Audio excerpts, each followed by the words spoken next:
എല്ലാവർക്കും പുതിയൊരു വീഡിയോയിലേക്ക് സ്വാഗതം. ചീർക്കയം സുബ്രഹ്മണ്യ കോവിലിലെ ആണ്ടിയൂട്ട് പൂജയോട് അനുബന്ധിച്ചുള്ള ആഘോഷ പരിപാടിയുടെ കുറച്ച് വീഡിയോ ആണ് ഇന്നത്തേതിൽ ഉൾപ്പെടുത്തിയത്. കാസർഗോഡ് ജില്ലയിലെ വെള്ളരിക്കുണ്ട് താലൂക്കിലെ ചീർക്കയം എന്ന സ്ഥലത്താണ് ഈ ഒരു സുബ്രഹ്മണ്യ കോവിൽ ഉള്ളത്. എല്ലാ തിങ്കളാഴ്ചയും മാത്രമേ ഇവിടെ നട തുറപ്പും പൂജയും ഉണ്ടാവാറുള്ളൂ. ചോറൂണ്, കല്യാണം പോലുള്ള വിശേഷ ദിവസങ്ങളിൽ ഇവിടെ നട തുറക്കുന്നത് തിങ്കളാഴ്ച എന്നൊന്നുമല്ല, അല്ലാതെയുള്ള ദിവസങ്ങളിലും കല്യാണവും ചോറൂണും എല്ലാം നടത്താറുണ്ട്. എല്ലാ വർഷവും ആണ്ടിയൂട്ട് പൂജ ഇവിടെ നടത്താറുണ്ട്. 1 മാസം നീണ്ടു നിൽക്കുന്ന പൂജയാണ് ആണ്ടിയൂട്ട് പൂജ. ധനു 3-നാണ് ഇവർ പഴനി തീർത്ഥാടനം നടത്തുന്നത്.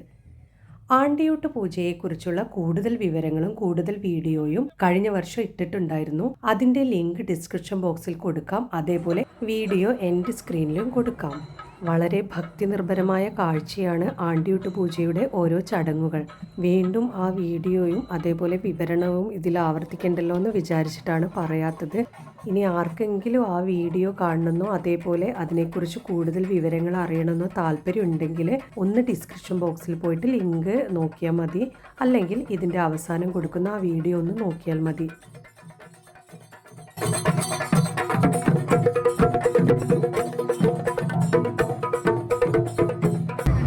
പരിപാലകനായ മഹാവിഷ്ണുവിന്റെ ഭക്തനായ പ്രഹ്ലാദൻ ഭക്തിവിശേഷത്താൽ ശ്രീനിവാസന്റെ അന്തകനാകുവാൻ നാരായണൻ കാരണമാകുന്നു.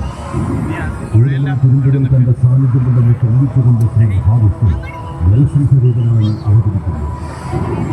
നമ്മുടെ വർഗശത്രുവിന്റെ നാമം നീ ജീവിക്കുന്നതിന് വിശ്വപരിപാലകനും സർവചരാചരങ്ങളിലും കുടികൊള്ളുന്നതിനുമായ ഭഗവാൻ മഹാവിഷ്ണുവിന്റെ നാമം എങ്ങനെയാണ് അശുഭമാകുന്നത് പിതാശ്രീ?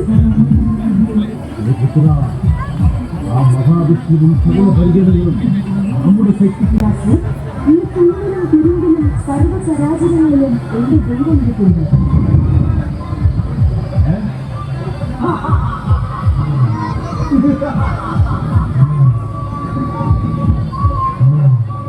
ഈ കൂടിലും നിന്നെ ശ്രമിക്കുമ്പോ ആ മതൊന്ന് കാണട്ടെ.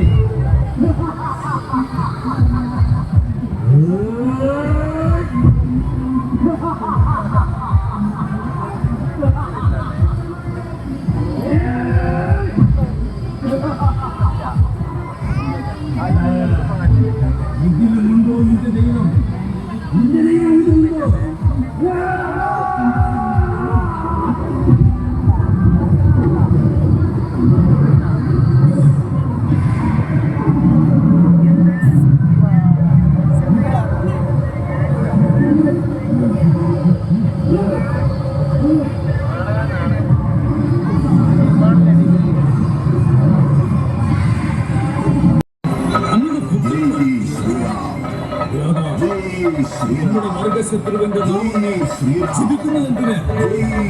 വിശ്വപരിപാലകനും സർവചരാചരങ്ങളിലും കുടികൊള്ളുന്നവനുമായ ഭഗവാൻ മഹാവിഷ്ണുവിന്റെ നാമം എങ്ങനെയാണ് അശുഭമാകുന്നത് പിതാശ്രീ?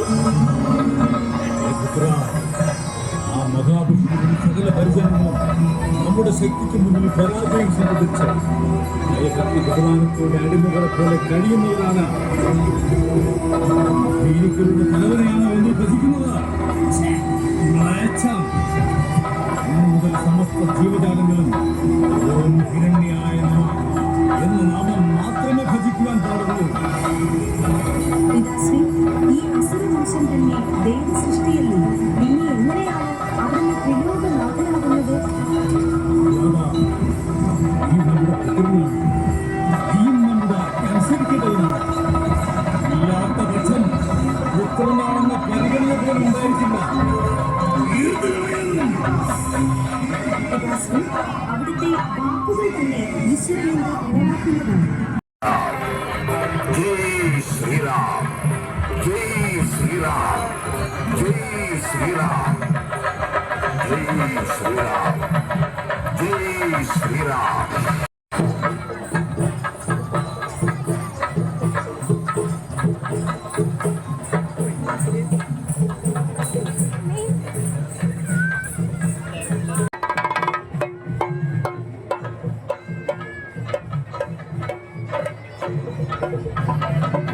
വസിഷ്ഠ മഹർഷിയുടെ നേതൃത്വത്തിൽ അഷ്ടവസുക്കൾ ഇന്ദ്രനെ അഭിഷേകം ചെയ്തതുപോലെ ഉത്തരസമുദ്രത്തിൽ നിന്ന് ഹനുമാനെത്തിച്ച പുണ്യജലം കൊണ്ട് വസിഷ്ഠ മഹർഷി രാമനെ അഭിഷേകം ചെയ്തു.